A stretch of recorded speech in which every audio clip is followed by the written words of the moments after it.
Que vous lui reprochez à ce féminisme-là, c'est de ne pas être bien de chez nous. Pas tellement que je lui reproche, c'est qu'il me pose une question d'ordre intellectuel. On croit que ça vient du monde anglo-américain. C'était mon impression. Et ça me paraissait assez peu compatible avec les traditions françaises. Et la réponse que je trouve dans le livre, parmi plein d'autres réponses à d'autres questions, c'est que l'antagonisme du féminisme anglo-américain vient d'un fond protestant, est en réaction contre un fond protestant en fait assez hostile aux femmes, qui n'existait pas en France, et que ce qui se passe en France actuellement vient plutôt de l'émancipation éducative, économique des femmes qui accèdent à tous les problèmes des hommes, d'une certaine façon, mais avec un bon fond de lutte de classe petite bourgeoise, ce qui suggère que c'est temporaire en France. On va y revenir, mais vous évoquez un féminisme de conflit ou de séparation. En fait, vous y voyez quoi? Un combat contre les hommes plus que pour les femmes? C'est ça qui vous gêne? C'est-à-dire que les deux premières vagues venaient de femmes des classes moyennes supérieures, mais étaient bénéfiques à toutes les femmes. Le droit de vote pour toutes les femmes, la liberté de la pilule ou de l'avortement pour toutes les femmes, ça bénéficiait autant aux femmes des milieux populaires qu'à celles des classes moyennes. Alors que le féminisme antagoniste actuel est réellement quelque chose qui a à voir avec un conflit entre les classes moyennes et ce que j'appelle une pellicule patricentrée supérieure, toujours dominée par des hommes dans les hautes bureaucraties ou dans le secteur capitaliste, mais pour ce qui est des femmes des milieux populaires, qui sont déjà dans des problèmes économiques beaucoup plus graves, l'instabilité du couple, c'est-à-dire l'antagonisme homme-femme, est destructeur et contribue à l'augmentation du nombre des familles monoparentales. Donc je dirais que le féminisme petit bourgeois actuel est nocif pour les femmes des milieux populaires, donc ne peut en aucune manière représenter les femmes en un sens général. On va y revenir. Vous vous êtes penché sur la relation entre les sexes depuis, en gros, les origines de l'humanité, regard d'anthropologue, d'historien, qui vous amène à conclure qu'il y a toujours eu une sorte de division du travail au sein des couples, mais que le patriarcat que dénoncent les féministes aujourd'hui n'a jamais vraiment existé. Pourtant, il y a des inégalités entre hommes et femmes. C'est-à-dire, le patriarcat, il est apparu au cœur de l'Eurasie, autour de la Mésopotamie, de la Chine antique. Il n'a jamais vraiment existé chez nous, j'aurais dû préciser. Voilà, mais il s'est diffusé sur la périphérie de la planète, mais nous, on appartient à un monde familialement archaïque, où l'égalitarisme sexuel des chasseurs-cueilleurs, si on peut dire, a survécu sous des formes plus sophistiquées. Égalitarisme sexuel, ça ne veut pas dire absence de prédominance masculine. Les hommes étaient porteurs du collectif, dans la chasse et des choses comme ça. Mais le féminisme de première, deuxième et troisième vague, de l'extrême Occident, s'est développé sur un terrain où on pouvait parler de patridominance, mais en aucun cas de patriarcat, qui est un terme très fort. Et si vous employez le mot patriarcat pour notre situation actuelle, qu'est-ce que vous dites pour les femmes de Kaboul?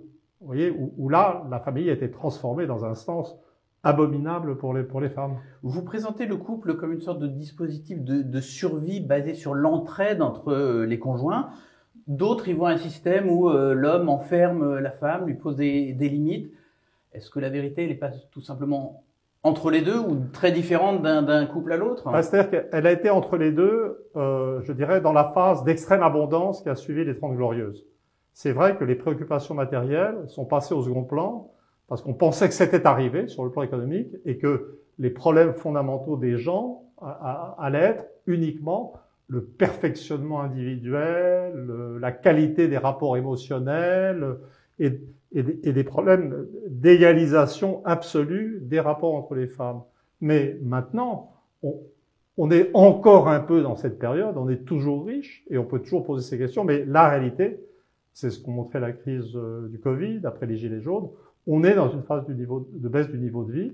On est dans un monde où les questions de survie à deux, c'est pas la survie des chasseurs-cueilleurs, je suis pas absurde, mais les questions d'entraide et de solidarité du couple deviennent de nouveau très importantes. Quelque part, ce féminisme antagonisme est déjà du passé, mais c'est du passé et c'est aussi une idéologie hypocrite, parce que les classes moyennes qui portent cette idéologie, ou la partie des classes moyennes qui portent cette idéologie, sont en fait en pratique, et je le montre dans le livre, dans une phase de resolidarisation du couple. C'est dans les milieux populaires que le couple reste ébranlé maintenant. Au fond, vous nous expliquez que l'émancipation féminine, elle a eu lieu ces dernières décennies. Les femmes sont plus nombreuses que les hommes à faire des études supérieures. Elles sont présentes dans presque tous les secteurs professionnels. Vous en tirez cette conclusion, elles se retrouvent avec les mêmes angoisses, les mêmes frustrations que les hommes, plus une, avoir à choisir entre métier et procréation.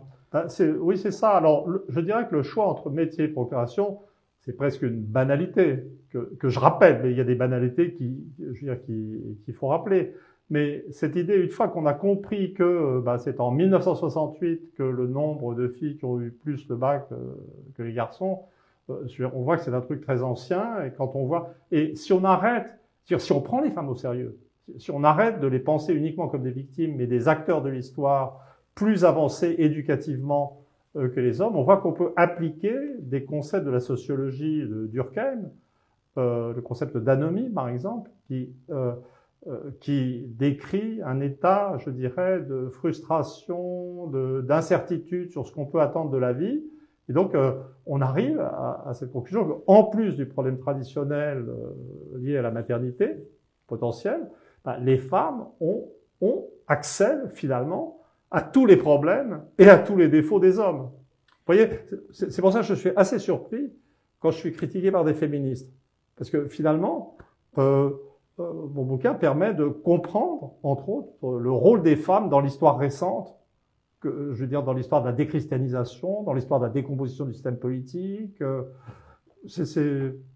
Alors, il y a peut-être un élément, c'est que vous expliquez que ce discours féministe antagoniste, cette mise en opposition des hommes et des femmes, il serait beaucoup moins présent si le milieu universitaire ou le monde de la presse n'était pas devenu majoritairement féminin. Est-ce que c'est un regret? Est-ce que c'était mieux avant? Non, je veux dire, en fait, au-delà, on a toujours des opinions, des préférences, dans mon cas plutôt des nostalgies, en fait, de l'époque où les rapports entre hommes et femmes étaient censés être bons, mais fondamentalement, si je travaille sur un livre comme ça, qui me prend des années, je redeviens un chercheur, et un chercheur en histoire ou en anthropologie ne regrette pas, ne désire pas, il observe et tout est intéressant. Donc, c'est ça qui est très difficile à faire comprendre. Donc, c'est un constat, pas une critique. En un certain sens, ce qui se passe m'indiffère. Peut-être c'est ça qui est le plus cruel pour les idéologues. Le conflit n'est pas entre idéologues, il est entre la recherche scientifique, bonne ou mauvaise, et les préférences idéologiques. Vous dressez un lien entre émancipation des femmes et néolibéralisme. Oui. Et autant dire que le néolibéralisme n'est pas une idée qui vous enchante. Comment vous passez de l'un à l'autre? C'est la thèse la plus importante et la plus discutable du livre. Si vous voulez, moi-même, il m'arrive d'hésiter sur cette thèse.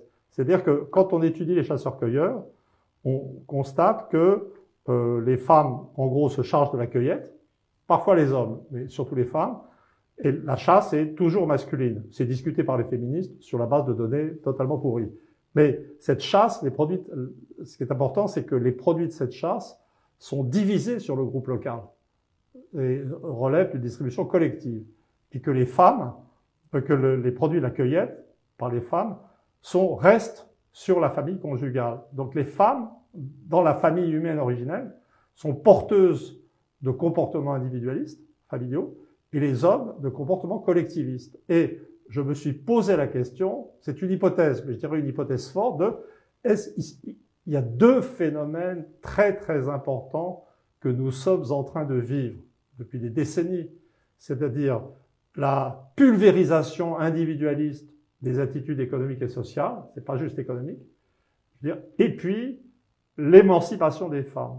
Et ce que je dis, c'est qu'il serait très étonnant qu'il n'y ait pas des rapports entre les deux. Et le modèle des chasseurs-cueilleurs... Et quel point vous voulez tisser ces rapports? Je dis très bien dans le livre que je ne démontre pas. Je reste un scientifique. Mais je dis aussi qu'il faudrait cette hypothèse forte, pas très difficile à démontrer, mais très vraisemblable. Je dis que ça serait encore plus difficile de démontrer qu'il n'y a aucun rapport entre l'émancipation des femmes et la progression de l'individualisme. Si vous voulez, ça serait extrêmement bizarre que dans une société, il n'y ait pas des rapports d'interaction entre les phénomènes les plus importants qui touchent tout le monde. Merci beaucoup, Emmanuel Todd. Merci à vous.